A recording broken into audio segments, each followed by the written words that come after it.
Dieu peut faire beaucoup de choses avec nous et par nous et au moyen de nous, de manière toute souveraine.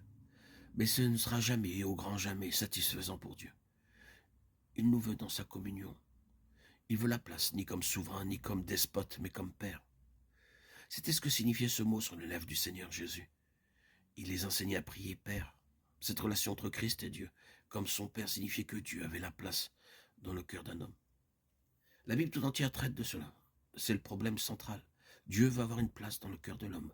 Un lieu où il n'est pas une place de créateur souverain, mais qui signifie une relation de communion et d'amour, afin qu'il soit désiré.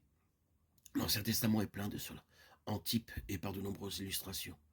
Dieu cherche un certain lieu pour son nom, là où son nom sera aimé, un certain endroit où il pourra rencontrer des hommes sur le terrain de la communion et de l'amour. Le Nouveau Testament introduit cela de manière très significative. Il introduit le maillon entre l'Ancien et le Nouveau Testament. Et ce maillon inclusif, c'est Christ comme Fils de l'homme. Ici encore, nous voyons cette loi de l'incorruptibilité.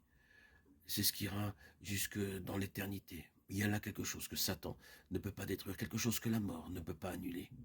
Il y a là une chose si précieuse pour Dieu, qu'elle se manifestera encore pour l'éternité. Quand tout ce qui est corruptible s'en sera allé, cette communion d'amour, semblable à celle de Christ et de son Père, demeurera. Or, quelle différence il y a entre cette relation avec Dieu et celle qui existe généralement. C'est clairement la pensée du Nouveau Testament en relation avec l'individu. Qu'est-ce que Dieu recherche? C'est une place dans nos cœurs, sur la base de l'amour et de la communion. Mon Père l'aimera, nous viendrons à lui, et nous ferons notre demeure chez lui. Jean 14, 23. Moi et le Père, nous sommes un. Jean 10, 30.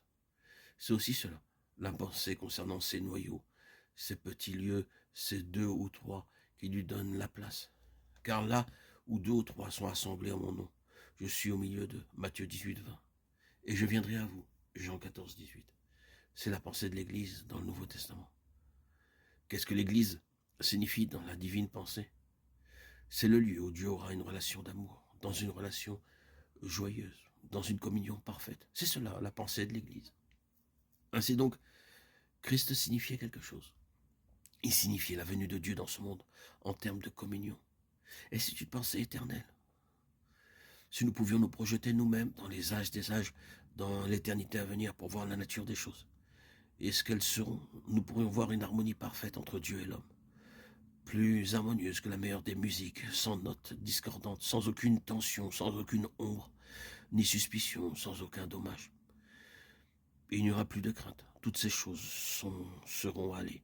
Avec ce qui est corruptible, il restera ce qui est incorruptible. Le premier aspect incorruptible, c'est cette communion avec Dieu. C'est cette relation. C'est donc une pensée éternelle. Je le souligne, éternelle. Car c'est seulement un autre mot pour parler de ce qui est incorruptible.